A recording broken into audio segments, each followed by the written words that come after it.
அனைவருக்கும் மாலை வணக்கமா இரவு வணக்கமான்னு தெரியல. நடுநாடு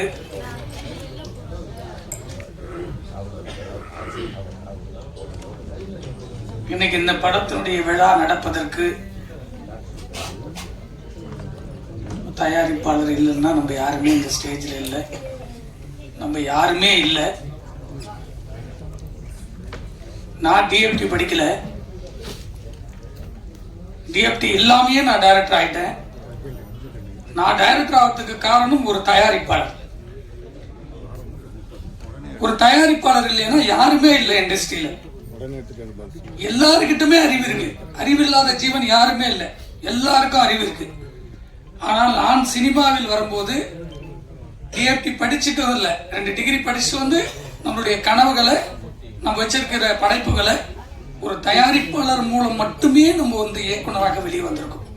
அதனால தயாரிப்பாளர் இனம் இல்லை என்று சொன்னால் இங்க இருக்கிற யாருமே இல்லை என்பதை நான் தொடர்ந்து ஆணித்த பதிவு செய்யறேன். காரணம், நான் அளவு கடந்த அன்பு வச்சிருக்கிறேன் அண்ணன் உதயகுமார் அவர்கள் மேல. இயக்குனர் மட்டும் இல்லை, அவருடைய படைப்புகள்லாம் வந்து நாங்கள் பார்த்து வளர்ந்து அதிலிருந்து நிறைய கருத்துக்கள்லாம் வந்து உள்வாங்கி அந்த இனத்திலிருந்து நாங்கள் வந்திருக்கிறோம்.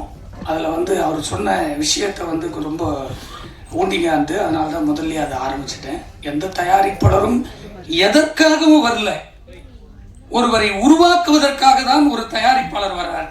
எந்த தயாரிப்பாளரும் சினிமாவிலிருந்து உருவாக்கப்படுவதல்ல, தயாரிப்பாளர் தான் நாம் அனைவரையும் உருவாக்கி இன்னைக்கு வந்து நிற்கிற உச்சத்தில். ஒரு இயக்குனர் 25 கோடி 50 கோடி சம்பளம் வாங்குறாங்கன்னா அவங்க போட்ட விதை தான் நம்ம. அப்படிதான் நானும் ஒரு 50 லட்சம் சம்பளம் வாங்கினேன். எனக்கு அதுக்கப்புறம் கடவுள் கொடுத்த கிஃப்ட் தயாரிப்பாளர் என்ற ஒரு இனம், அதிலிருந்து நான் மீண்டு வந்திருக்கேன். இதை எதுக்கு சொல்றேன்னா, இந்த விழா நடுநாடு, ஒரு தயாரிப்பாளர் மிக அருமையாக சாங் எழுதியிருந்தாரு. அதையெல்லாம் கடந்து இந்த இயக்குனர் இன்னைக்கு வெளியே வந்து ஒரு படத்தை எடுத்து அடுத்த ரிலீஸுக்கு வந்து நிக்குதுன்னா அவர் காலம் ஃபுல்லா மறக்கக்கூடாத ஒரே ஒரு இனம் தமிழ் சினிமாவில் தயாரிப்பாளர். நான் இப்ப நிக்கிறேன்னா நான் படம் பண்ண எல்லா தயாரிப்பாளரும் என்னோட தொடர்பில் இருக்கும். காரணம், இந்த சினிமா ஒவ்வொருத்தருக்கும் சோறு போடுது ஏதோ ரூபத்துல. அந்த நன்றி மட்டும் இருந்தால் நாம் எப்பொழுதுமே அழியாத உச்சத்தில் இருப்போம் என்பதை தொடர்ந்து பதிவு செய்கிற காரணம், இந்த படத்தை சாங்கு நான் வந்த வெளியில இருந்து பார்த்தேன். நம்ம சாய் சுடு நின்றுட்டு இருக்கும்போது நீங்க தான் டிஐ பண்ணீங்களான்னு கேட்டேன். ஏன்னா அவ்வளோ பளிச்சுன்னு இருந்த சாங் பார்க்கும்போது ரொம்ப விஷுவலா ஏதோ பட்ஜெட்ல எடுத்திருப்பாங்கன்னு பார்த்தேன். அந்த ஃபைட்டு, அந்த ட்ரைலர் காமிக்கும் போது, அந்த சாங்கில் வர விஷுவல்லாம் பார்க்கும்போது ஒரு பெரிய பட்ஜெட்ல இந்த படத்தை தயாரிச்சிருக்காங்களே, புது ஆர்டிஸ்டை வச்சு அப்படின்ற உள்ளுக்குள்ள ஒரு இருக்குங்கள் எனக்குள்ளேயே இருந்துட்டே இருந்து. ஏன்னா பல கோடி, சாதாரணமாக இதில் 1 கோடி போடாமல் இந்த படம் நம்ம இன்னைக்கு பார்த்துருக்க முடியாது. சாங்க அந்த 1 கோடியை எடுப்பதற்கு இந்த சினிமாவில் சங்கங்கள் இருக்கக்கூடிய ஒத்துரை முன்னு வரமாட்டாங்களே என்றுதான் என்னுடைய ஆதங்கத்தை 10 ஆண்டுகளுக்கு மேலாக தொடர்ந்து பதிவு செய்கிறேன். இந்த ஸ்டேஜில் வந்து சிறுபட தயாரிப்பாளர் போயிட்டாரு. எப்பவுமே அவர் தான் அதிகமாக பேசுவார். அதில் பேசணும்னு சொல்லிட்டே இருந்தேன் என் பக்கத்தில் இருந்து. ஆனால் அவர் சீக்கிரமாக போயிட்டார். இந்த கருத்தை, இந்த சின்ன படத்தை கொண்டு போய் ஒரு 50 தியேட்டரில் 100 தியேட்டரில் கொண்டு போய் சேர்க்கறதுக்கு எவ்வளவு போராட்டம் இருக்குதுன்னு படங்களை தொடர்ந்து சினிமாவில் இருக்கிற ஒரு சிலருக்கு மட்டும்தான் தெரியும். இங்கே உட்காந்துட்டு இருக்கிற தம்பி பிஆர் வந்த படத்துக்கு சின்ன படங்கள், சின்ன படத்துக்கெல்லாம் இந்த ஸ்டேஜில் இருக்கிற ஜாம்பவான்களை, சினிமாவில் இருக்கிற படங்கள் இருக்கிறவங்களாம் கொண்டு வந்து ஒரு ஸ்டேஜில் ஆர்கனைஸ் பண்ணி கூட்டு வந்து உட்கார வச்சு இந்த படத்தை பற்றி வெளியே கொண்டு வந்து சேர்க்கறதுக்கே அவ்வளோ போராட்டம் இருக்கு. அந்த போராட்டங்கள் வந்து எங்கே கிடைக்குது?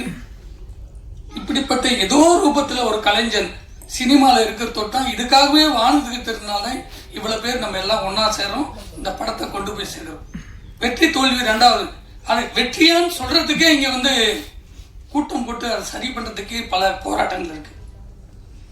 தயாரிப்பாளர் அது பேசிக்கிட்டே இருக்கும்போது இந்த சாங் பற்றி பேசினார் உதயகுமார் அண்ணன்.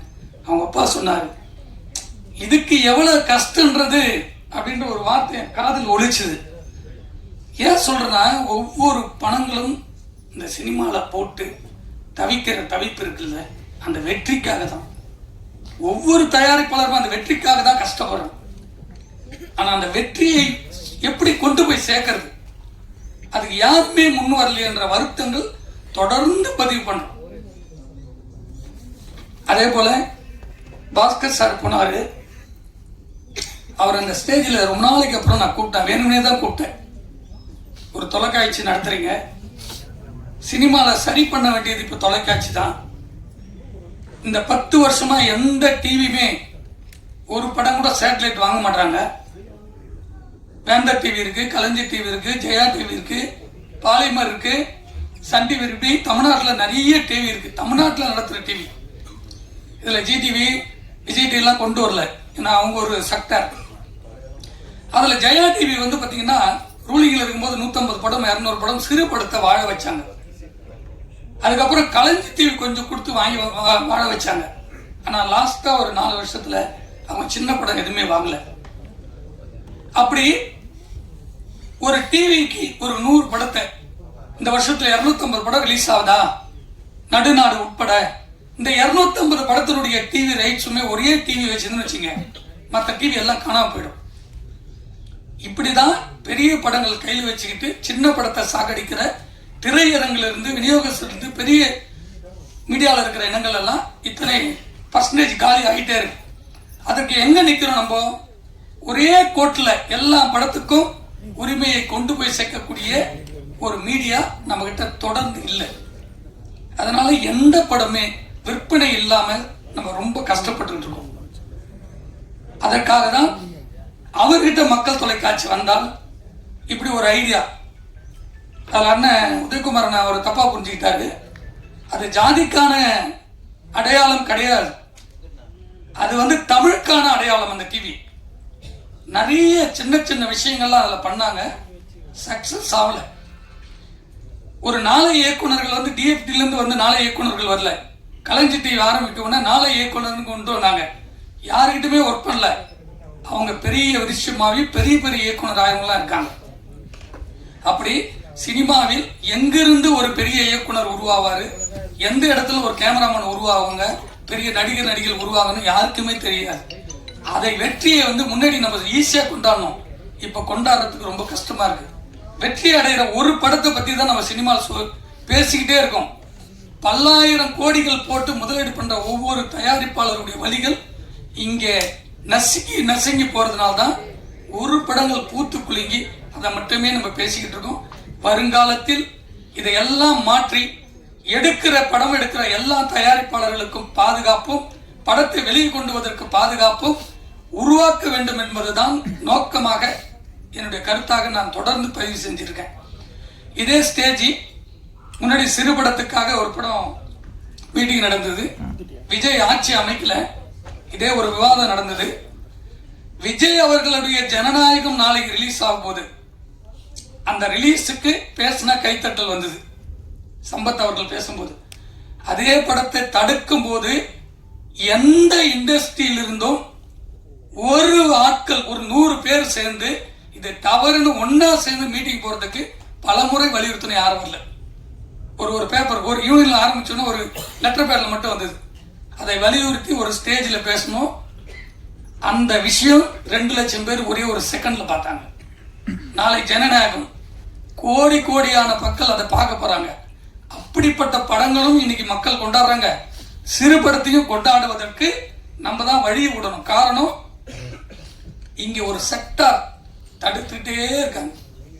தியேட்டர்ல இருந்து ஆரம்பிச்சு எப்படி ஷூட்டிங் ஆரம்பிச்சா தடுக்கிறாங்களோ, கொண்டு வரும்போது தடுக்கிறாங்களோ, ரிலீஸுக்கு தடுக்கிறாங்களோ, வியாபாரம் செய்யும் போது தடுக்கிறாங்களோ, அதையெல்லாம் ஒரு குடையின் கீழாக சர்வேயர் தட்டினா அந்த படத்துக்கு எல்லாமே பிசினஸ் ஓப்பன் ஆகும். யார் கண்ட்ரோலையும் சினிமா இருக்கக்கூடாது, எந்த சங்க கண்ட்ரோலையும் சினிமா இருக்கக்கூடாது. ஒரு ப்ரொடியூசர் படம் எடுக்க வந்தா அவங்க ஃப்ரீயா பிசினஸ் பண்ணும். அப்படி ஒரு சிண்டிகேட்டை உருவாக்க வேண்டும் என்பதற்காக விரைவில் முதல்வர் விஜய் அவர்களை சந்தித்து எல்லாம் புதியவர்கள் உருவாகி கொண்டிருக்கிறார்கள்.